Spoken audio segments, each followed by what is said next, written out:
Entonces, las enfermedades fibrosantes del pulmón no es lo mismo que cuando todo el mundo habla de fibrosis pulmonar, ¿de acuerdo?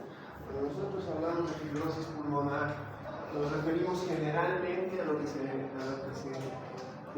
como fibrosis pulmonar idiopática, ¿de acuerdo? La fibrosis pulmonar idiopática es, dentro de las enfermedades fibrosantes del pulmón, la más frecuente, de las que no tienen una causa específica y la más agresiva, ¿sí? Entonces, definir una fibrosis pulmonar idiopática es definir a un paciente en el cual le podemos ofrecer muy pocas cosas, en el cual le vamos a poder ofrecer solamente frenar posiblemente la progresión de la enfermedad, con una sobrevida desde su diagnóstico muy probablemente entre 5 a 10 años máximo, y un deterioro funcional progresivo. Entonces, el diagnóstico de una enfermedad fibrosante pulmonar del tipo de la fibrosis pulmonar idiopática es lo que menos queremos ver como neumólogos, lo que poco tenemos que hacer, y lamentablemente las opciones son muy reducidas, ¿sí? Entonces, esa es la enfermedad fibrosante que nosotros tratamos de definir descartando otras posibilidades y evaluando las imágenes radiológicas. Entonces, este meme que se los puse ahí es... ¿Saben quién es él? ¿No? Ok. Este meme estaba circulando hace unos años atrás, ¿no? Y ponían esto para que gente muy católica, evangélica o seguidora de Jesús crean que esta es una imagen representando a Jesús, pero en realidad no lo es, ¿de acuerdo? Esta es una fotografía de Charles Manson, ¿sí? Uno de los asesinos seriales de más renombre, si quieren, en la época de los 60 en Estados Unidos. Y por lo tanto, si uno no sabía lo que tenía ahí frente a uno en la fotografía, uno asumía que esto te lo estaban mandando como una bendición, si quieren, entre comillas, para que tú lo compartas. Entonces, ¿a qué voy con esto para que tengan en cuenta? Es a que necesitamos saber lo que estamos haciendo, necesitamos saber lo que estamos viendo, necesitamos conocer todo lo que tenemos a nuestro alrededor, tratar de encontrar el contexto para tratar de dar realmente significado a lo que tenemos que hacer. Entonces, esto era una burla de alguien que se le ocurrió, porque el tipo con esa pinta, que obviamente estamos hablando de los años 60, una pinta de hippie, ¿sí? Entonces, era un tipo que tenía un grupo que se llamaba la familia Manson, que vivían en una granja. Si alguno ha visto una película de Quentin Tarantino, la última película de Quentin Tarantino, se relaciona a la familia Manson, a un asesinato de un grupo de gente de nivel alto económico, la esposa de uno de los más famosos directores de cine que apellidaba Polanski, entra a una de estas casas y los asesinan a todos, un grupo de seguidores de Charles Manson. Entonces, por eso esta analogía, que si alguien cree que está mandando una bendición, en realidad no está entendiendo el contexto de la imagen, ¿de acuerdo? Y en enfermedad intersticial es muy importante entender el contexto, entender muy bien el contexto en el que nos estamos moviendo. Hay que tener en cuenta, para que siempre se les quede, siempre pongo esto como ejemplo cuando empiezo a hablar de enfermedades intersticiales, porque cuando yo estaba haciendo mi especialidad, antes de que salga este artículo que sale en 2012, todo paciente que le diagnosticábamos fibrosis pulmonar idiopática iba con un combo de tratamiento, así como cuando estábamos en la época del COVID y a todos les daban un combo de 5 o 6 medicamentos, ni siquiera los revisaban, ni siquiera sabían qué vaina les estaba pasando, y a todos les daban el combo, ¿no? Era como dar el combo de McDonald's, todo con refresco, Pepsi, sus papas fritas y su doble hamburguesa, todo lo mismo. Entonces, se hacía algo así antes de este artículo.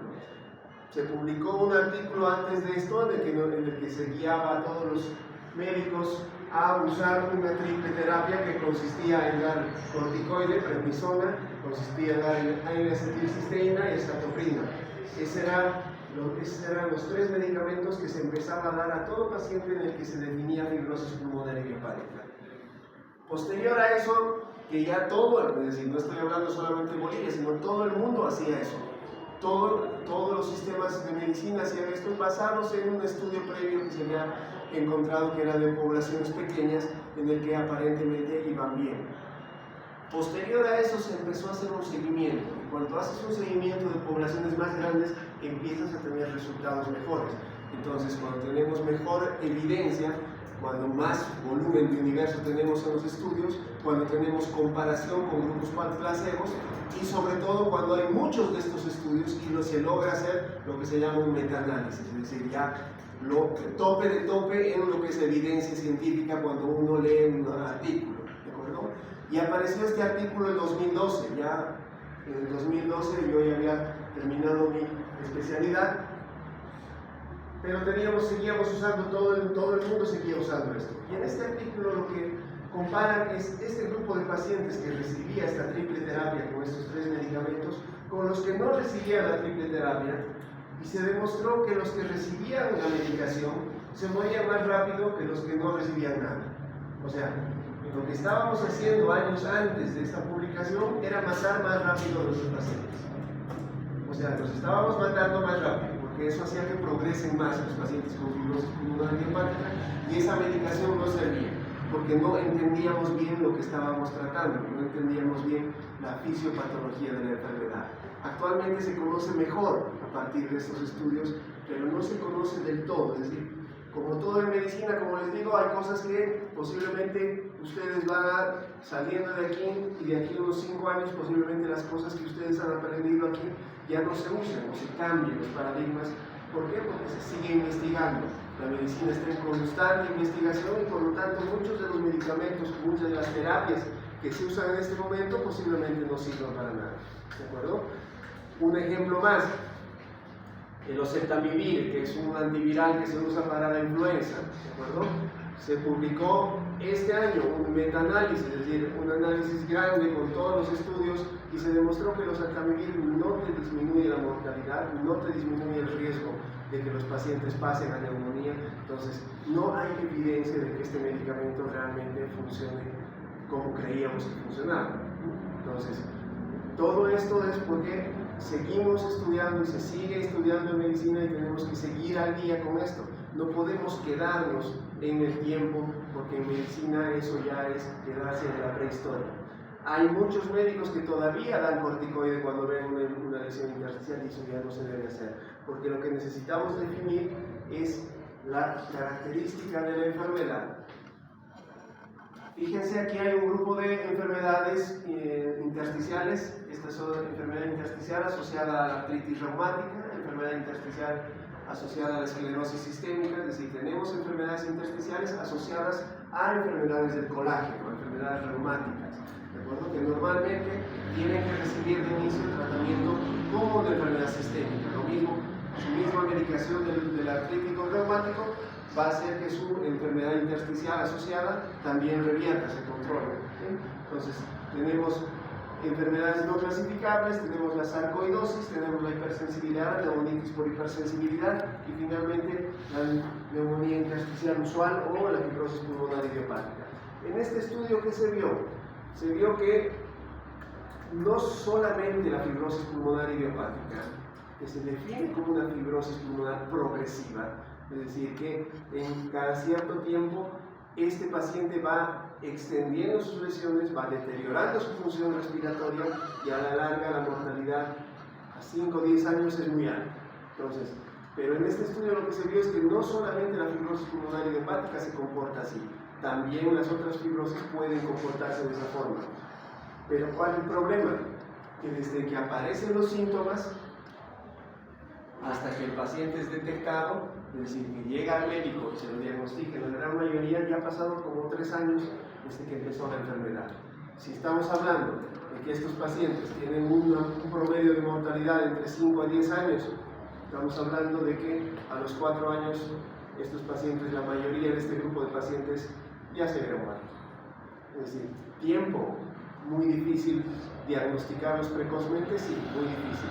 Porque los síntomas, a diferencia de un paciente bronquial, cualquier enfermo bronquial que tiene síntomas muy marcados, es decir, el paciente asmático tiene dificultades, ruidos en el pecho, silbidos en el pecho, tos, el paciente con bronquiectasis tiene flemas, tos con flemas, el paciente con EPOC lo mismo, tos crónica, es decir, se manifiestan así. En cambio, las enfermedades intersticiales pueden progresar de forma muy sutil y lo único que pueden presentar estos pacientes es disnea. Entonces, la disnea puede ser demasiado lenta de progresión que el paciente no se da cuenta que empieza a tener disnea.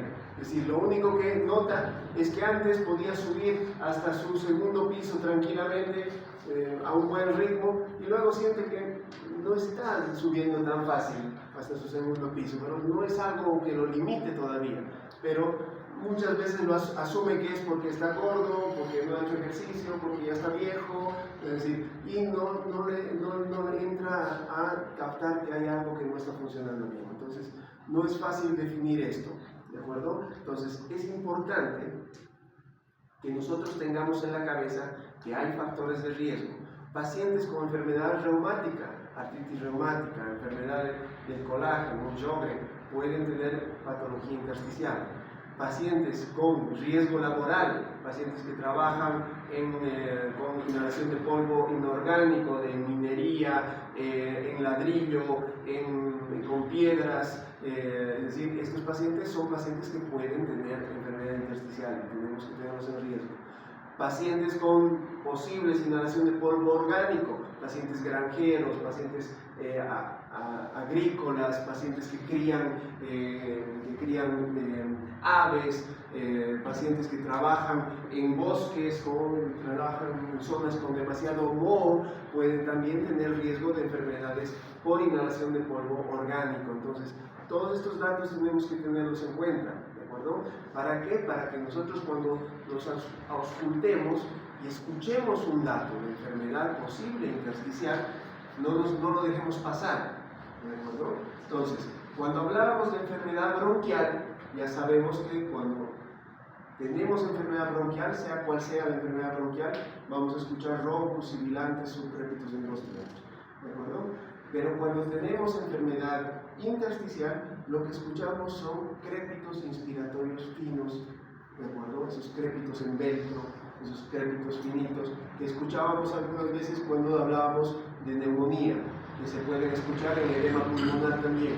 ¿Por qué? Porque es patología de la vía aérea periférica. En este caso, el problema es que compromete alveolos, entonces compromete la membrana alveolo-capilar. Y por eso la patología se ausculta como una enfermedad alveolar, ¿de acuerdo? Entonces lo que escuchamos normalmente son crépitos finos, crépitos inspiratorios finos. Si nosotros escuchamos eso en un contexto de un paciente que no tiene un dato agudo, es decir, no estamos con un paciente febril que tiene una neumonía, no, estamos hablando de un cuadro, un paciente crónico que viene a la consulta por cualquier otra cosa, tal vez en algún momento una tos, escuchamos crépitos finos inspiratorios y normalmente son bilaterales y generalmente son en proyecciones bajas, es decir, en la parte baja de ambos emitores. Entonces, ahí tenemos que sospechar que hay algo ahí. No siempre se los capta, pero tenemos que tener en cuenta esto, ¿de acuerdo?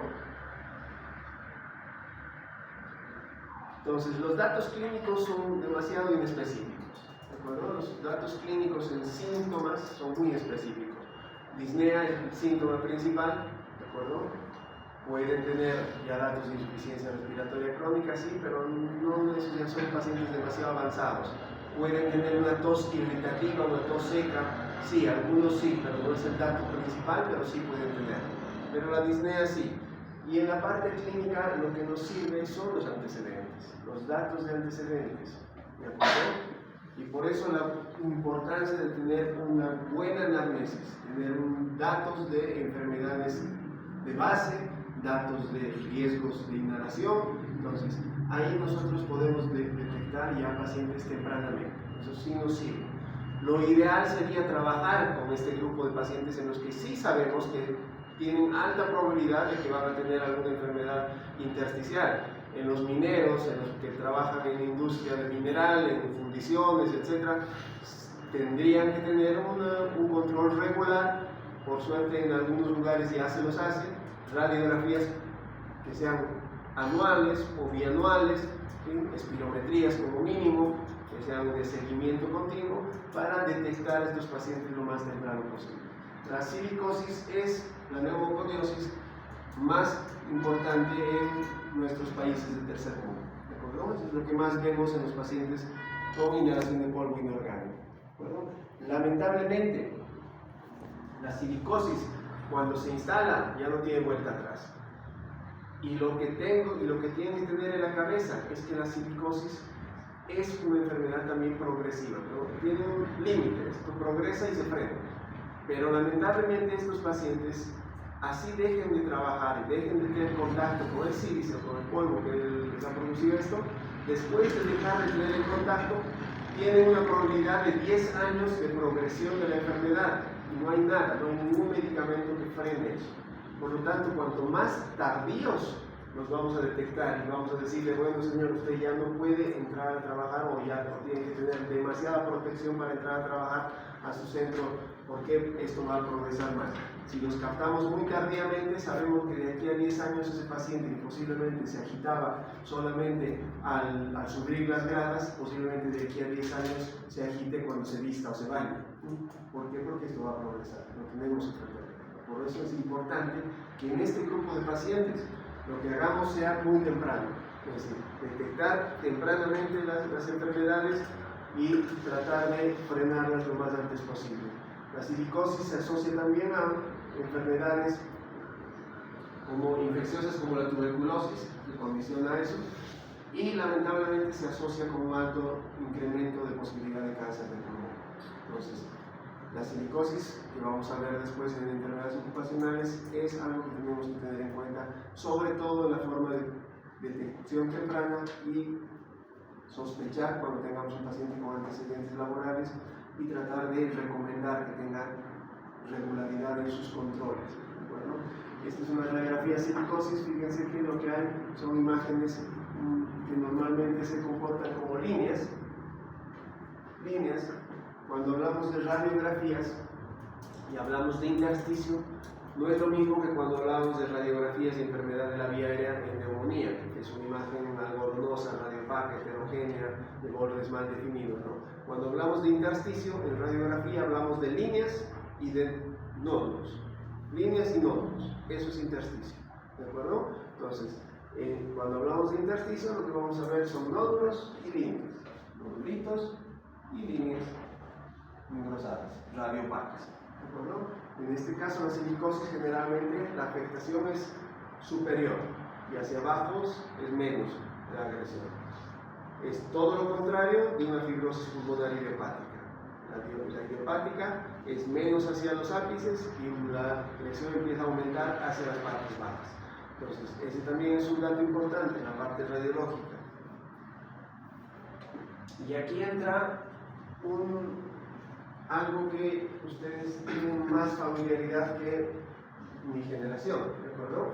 Que es la inteligencia artificial, que muy probablemente ustedes cuando salgan médicos van a tener mucho más uso de inteligencia artificial como herramienta diagnóstica, ¿de acuerdo?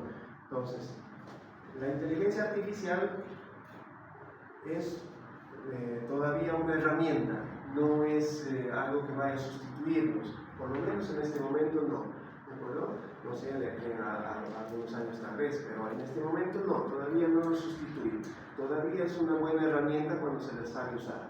Y en este estudio lo que se hizo es, a partir de programas manejados con inteligencia artificial, que se los armó para que un grupo de trabajadores de riesgo de enfermedades de neumoconiosis sean evaluados por un sistema que metían las radiografías y cada cierto tiempo a todo el grupo poblacional les hacían sus controles con radiografías y empezaban a comparar y detectar, y compararon la detección que se hace habitualmente por el ojo del médico que está evaluando las radiografías con el programa de la inteligencia artificial. Y esto obviamente aumentó el diagnóstico temprano en un gran porcentaje. Entonces, fíjense que la sensibilidad subió casi al 100% y la especificidad hasta un 89.3% con este sistema que le metían las radiografías, obviamente indicándole lo que tiene que buscar este sistema de inteligencia artificial, y lo que hacía obviamente era detectar tempranamente lesiones. Entonces, una herramienta muy útil, definitivamente, pero sigue siendo una herramienta.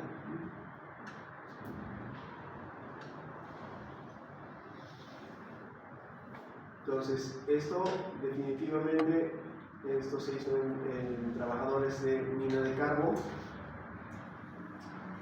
y ahí evidenciaron que es realmente algo que nos sirve muchísimo. Pero cuando hablamos de enfermedad intersticial, igual que como cuando hablábamos de bronquiectasias, cuando nosotros sospechamos de enfermedad intersticial o escuchamos o vemos una radiografía que aparenta que la radiografía es un poquito complicada en relación al intersticio, verla muy bien y se pueden escapar imágenes muy sutiles. Entonces, cuando sospechamos, tenemos un paciente que tiene factores de riesgo, escuchamos algunos ruidos crepitantes ahí finos en los pulmones, lo que tenemos que pedir a este paciente es una tomografía con cortes de alta resolución.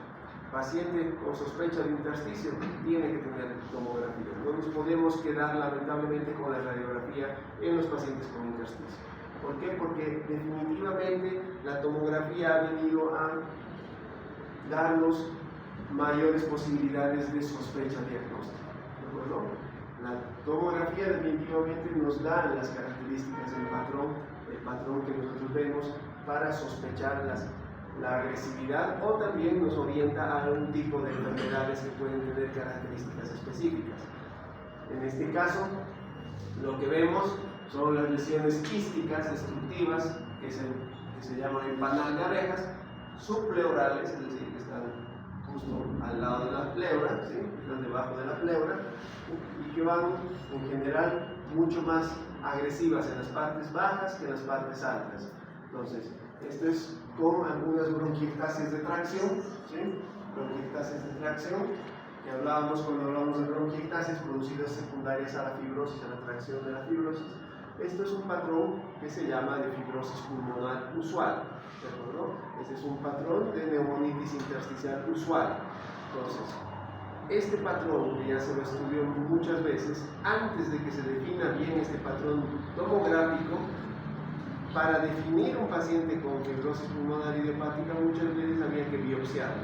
Y biopsiar a un paciente con insuficiencia respiratoria, o someterlo a una cirugía para tomarle una muestra y simplemente decirle si tiene fibrosis pulmonar idiopática o no tiene fibrosis pulmonar idiopática, era un procedimiento demasiado agresivo.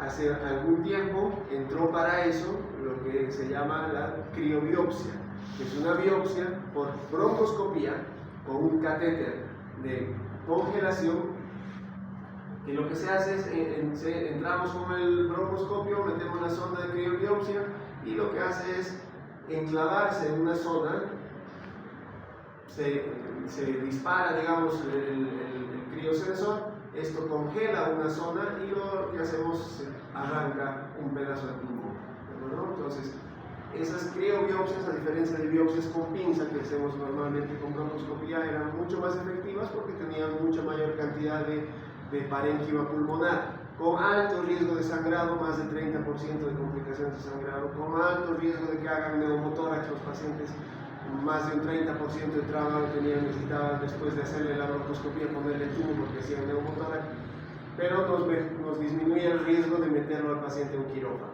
¿de acuerdo? Actualmente ya eso está también tirándose para abajo porque los consensos y la revisión por grupos nos hace que podamos definir mejor a un paciente con neumonitis intersticial usual con algunas características. Entonces, actualmente lo que se busca son patrones tomográficos, ¿de acuerdo? Cuando nosotros descartamos todas las causas posibles, como por ejemplo enfermedades de colágeno, que tenemos que descartarla cuando viene un paciente con enfermedad intersticial, les pedimos panel inmunológico para saber si no tiene artritis reumática, para saber si no tiene esclerosis sistémica, obviamente si no tiene la clínica, que con la clínica ya no tenemos ninguna cosa que hacer, pero cuando vienen y no tienen ninguna clínica y es un debut, es la primera vez que hacemos, los evaluamos a estos pacientes, sí les pedimos un panel inmunológico para descartar colagenopatías. Hacemos una buena anamnesis para saber sus contactos laborales, hacemos una buena anamnesis para saber contactos con polvo orgánico, con moho, etc. Eso es un poquito más delicado de definir. Y luego vemos la tomografía. Y en la tomografía vemos patrones. Los patrones se definen en patrón de UIP, que es neumonitis intersticial usual, probable UIP, pero cuando ya definimos probable UIP y no tiene datos de enfermedad del colágeno, no tiene datos de inhalación de alguna cosa, es un paciente de más de 60 años que puede tener antecedentes de tabaquismo, no tiene otra causa posible y su patrón puede ser probable UIP, lo definimos como fibrosis pulmonar idiopática. Entonces, ya el indeterminado ya necesita una junta médica para saber qué vamos a hacer con esos pacientes, y los que son de hallazgo de patrones distintos ya nos orientan a definir que tiene que ser otra cosa totalmente distinta a una fibrosis pulmonar idiopática. Entonces, normalmente lo que se ve es el patrón en panal de abejas, apicocaudal, es decir, que va aumentando a medida que vamos en lóbulos inferiores, las bronquiectasis, las bronquiolectasis, los quistes de destrucción con panalización. Esos son los datos que nos van a dar más orientación hacia un patrón UIP o neumonitis intersticial usual. ¿De acuerdo? Entonces, y los otros hallazgos como el vidrio esmerilado, que seguramente han escuchado o han visto cuando hablábamos de COVID. Eso era lo que producía el COVID, unas imágenes en vidrio esmerilado, que no es lo mismo que una consolidación. El vidrio esmerilado en la tomografía, que es una imagen tomográfica, no de radiografía, es una imagen así como el vidrio despulido, donde se ven los vasos sanguíneos por detrás, es decir, no borra la estructura del pulmón, pero son manchas algodonosas blanquecinas.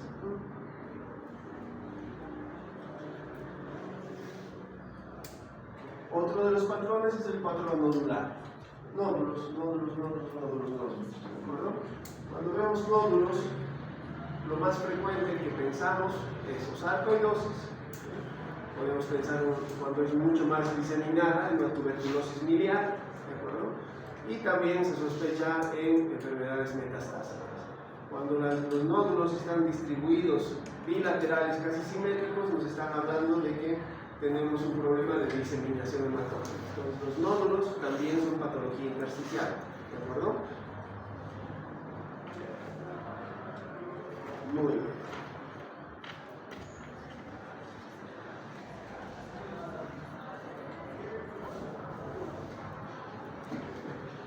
Y lo que les decía, a partir de este concepto de la discusión multidisciplinar, es decir, en hospitales grandes lo que se hace es formar un comité multidisciplinar, es decir, se convoca a neumólogos, se convoca a internistas, se convoca a radiólogos, se convoca a reumatólogos y se tiene un comité de enfermedades intersticiales.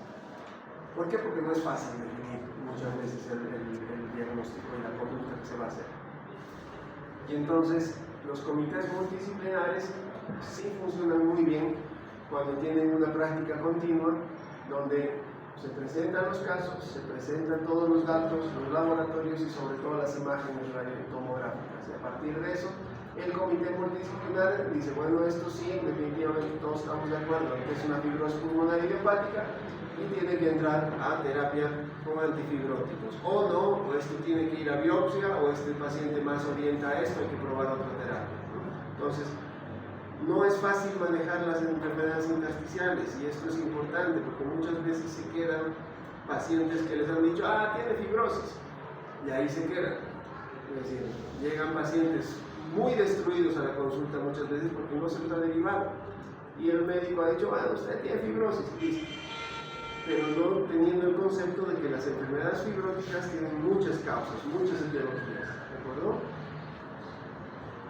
Entonces, aquí hay un algoritmo, fíjense, donde la sospecha de El paciente llega con enfermedad intersticial.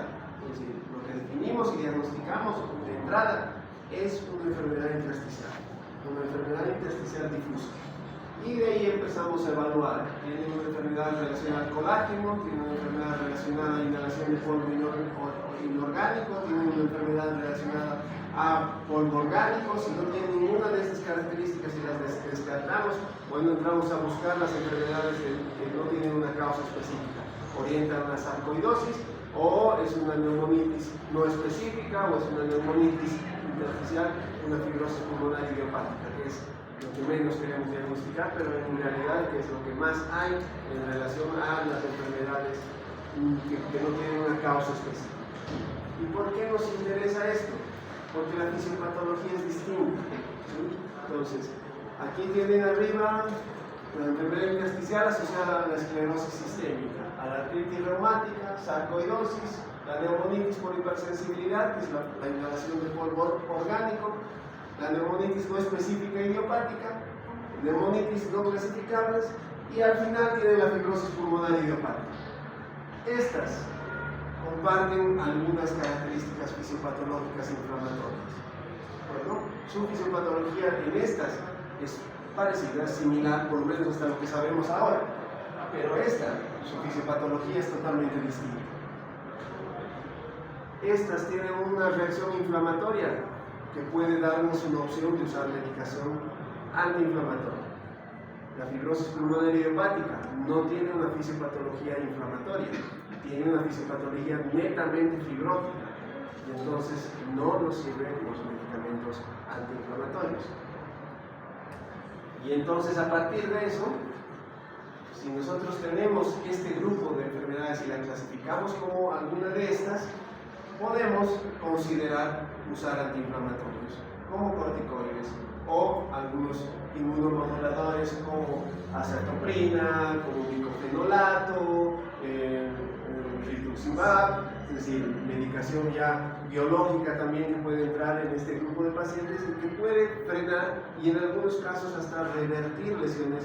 Muchas veces los pacientes con enfermedades del colágeno, sobre todo la artritis reumática, revierten las lesiones fibróticas porque tienen este comportamiento de fisiopatología netamente inflamatoria. Entonces, nos da una posibilidad de sí darles un buen tratamiento y ofrecerles una buena respuesta a estos pacientes con este tipo de enfermedades relacionadas al colágeno, por ejemplo, enfermedades fibróticas de este tipo, se puede ofrecer esto.